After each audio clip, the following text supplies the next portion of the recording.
Very good morning. இந்த அதிகமா குடிக்கிறவங்கள பார்த்து நம்ம அம்மா அப்பாவா இருக்கட்டும், ஏன் நம்ம சின்ன வயசுல இருந்து நம்ம கூட பழகின ஃப்ரெண்ட்ஸா இருக்கட்டும், அக்கம் பக்கத்து வீட்டுக்காரங்களா இருக்கட்டும், இல்ல நம்ம கூட வேலை செய்யறவங்களா இருக்கட்டும், யாரா வேணாலும் இருக்கட்டும், எல்லாரும் கேட்கிற கேள்வி என்னன்னா, ஏன் எங்களை மாதிரி உன்னால அளவா குடிக்க முடியல? நாங்களாம் என்னைக்காவது தானே குடிக்கிறோம், ஏன் நீயும் அப்படி குடிக்கலாமே? உங்க குடும்ப பொறுப்பா நினைச்சு நீ கம்மியா குடிக்கலாமே? உன் பிள்ளைங்களை நினைச்சு நீ கம்மியா குடிக்கலாமே? உன் பொண்டாட்டி பாரு இவ்வளவு கஷ்டப்படுறா, அவளை நினைச்சு கம்மியா குடிக்கலாமே? உங்க அம்மா அப்பா பாரு இவ்வளவு கஷ்டப்பட்டு உன்னை படிக்க வச்சு இப்படி ஒரு வேலைக்கு பொறுப்பான ஒரு வேலையில இருக்க, இதை நினைச்சு நீ குடிக்காம இருக்கலாமே, அதை நினைச்சு நீ குடிக்காம இருக்கலாமேன்னு நிறைய அட்வைஸ் பண்றாங்க. ஆனா இந்த அதிகமா குடிக்கிற நபர் ஆக்சுவலி இந்த எல்லா முறையும் அவர் ரொம்ப கடினமாக முயற்சி செஞ்சு தோல்வியுற்று தன்னால அளவா குடிக்க முடியாத நிலைக்கு போயிட்டார் அப்படின்றத முதல்ல அவர்னாலேயே புரிஞ்சுக்க முடியல. அதனாலதான் அவர் யாரோட அட்வைஸ் அவர் கேட்க முடியாதுன்னு கிடையாது, பட் மத்தவங்க பண்ற அட்வைஸ் அவருக்கு புரிஞ்சுக்க முடியல.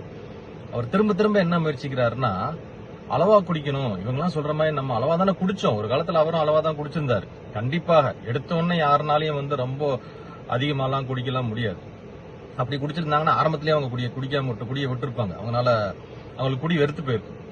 சோ இந்த நிலையெல்லாம் நம்மளால அளவா குடிக்க முடியலே அப்படின்ற அந்த நிலைய அவர் அடைஞ்சிட்டாரு.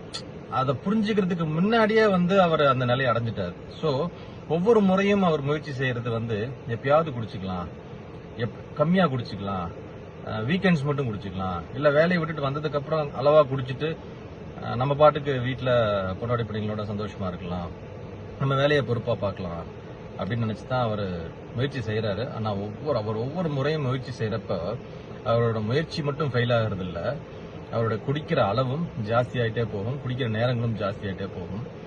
ஸோ இதுக்கு பேர் தான் ஆல்கஹாலிசம். ஸோ இதை பேசிக்கா நம்ம புரிஞ்சுக்கணும். ஏன்னா அவன் குடிக்கிறவனுக்கு சப்போர்ட் பண்ணிக்கிட்டே இருக்கான் அப்படின்னு நினைக்க கூடாது. நான் சப்போர்ட் பண்ணல, கண்டிப்பாக நானும் ஒரு ஆல்கஹாலிக். நானும் இந்த மாதிரி கஷ்டப்பட்டு இதுல இருந்து வெளியே இப்ப 17 இயர்ஸா குடிக்காம இருக்கேன். அப்போ என்னால முடியுதுன்னா, என்னால மட்டும் இல்ல, என்ன மாதிரி கோடிக்கணக்கான பேருக்கு இவ்வளவு கஷ்டப்பட்டும் இத்தனை கஷ்டத்தையும் தாண்டி இத்தனை வருடங்களா குடிக்காம இன்னைக்கு ஒரு டீசென்டான லைஃப் வாழ்றோம், ஒரு தெளிவான லைஃப் வாழ்றோம். நீங்கெல்லாம் அட்வைஸ் பண்ணாத அளவுக்கு ஒரு நல்ல லைஃப் வாழ்றோம் அப்படின்னா, இப்போ கஷ்டப்பட்டு இருக்கிறவருக்கும் அப்படி ஒரு லைஃப் கிடைக்கும் இல்லையா? சோ அதை நம்ம புரிஞ்சுக்கணும். அதுக்காக தான் நான் பதிவிடுறேன்.